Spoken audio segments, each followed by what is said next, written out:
A new report says that Colombian mercenaries backed by the United Arab Emirates helped Sudanese paramilitary fighters capture the city of el-Fasher last year. The Conflict Insights Group claims that this is the first research that proves UAE connections to the rapid support forces with certainty in Sudan. Well, we can cross over now to our correspondent Barbara Plett-Usher, who is in Nairobi. Barbara, very good to have you with us. Just tell us more about this report from the Conflict Insights Group and how it was able to carry out this research and track this. Sure, Helena. So the Conflict Insights Group is a data analysis entity that researches conflict. And what it did was it tracked the mobile phones of more than 50 Colombian mercenaries in Sudan. It used commercially available technology that is designed to personalize advertising. Now, it has been widely reported for some time that Colombian mercenaries are helping the paramilitary rapid support forces in the civil war. But what this report says is that it was able, using these phones, to track some of the mercenaries to the city of el-Fasher during a period last October when the rapid support forces took over el-Fasher, and that was documented to have committed many atrocities, something that the International Criminal Court called war crimes. So the report says that the Colombian mercenaries' support through technical assistance with drones and with artillery contributed to the scale of the atrocities. The second thing that this report does is it makes these connections to the United Arab Emirates. Now, Helena, again, it's been widely reported for a long time that the UAE provides military support to the rapid support forces, but it has repeatedly and emphatically denied that that is the case. What this report says is that it tracked some of those mobile phones from Colombia to a military training site in Abu Dhabi in the United Arab Emirates, also to a staging post in northern Somalia and Puntland, where the UAE has a military presence.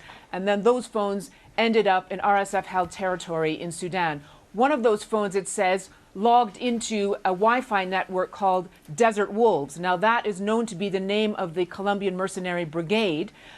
These mercenaries are recruited by a Colombian company which has been sanctioned by the U.S., but it is operated by a private company in the United Arab Emirates with very close ties to the state. Now, that company denies this, but it has been the result of, there have been 3 different groups that have investigated this and say it is the case. And Barbara, you mentioned some of the atrocities of el-Fasher. Just remind us more of what happened there and how significant it is, because its fall, the fall of el-Fasher, was one of the most brutal chapters of this conflict. Ultimately, it led to what we are talking about now, the world's worst humanitarian crisis. Well, it certainly contributed to it, although other things have as well. But el-Fasher was a city in western Sudan, in the area of Darfur, which is an RSF stronghold. And the RSF had it under siege for 18 months.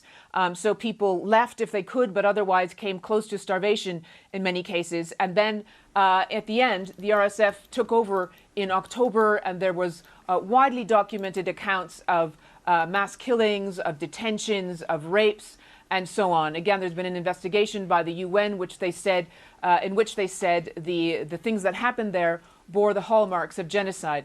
Now, this report put out by the CIG says that the Colombian mercenaries there were providing critical help in terms of drone operation. That's one of the things they do.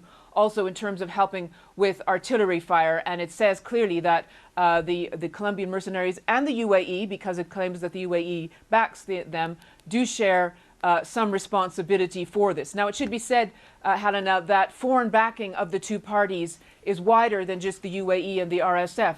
The Sudanese armed forces get weapons, or have been believed to be getting drones from Iran as well as from Turkey.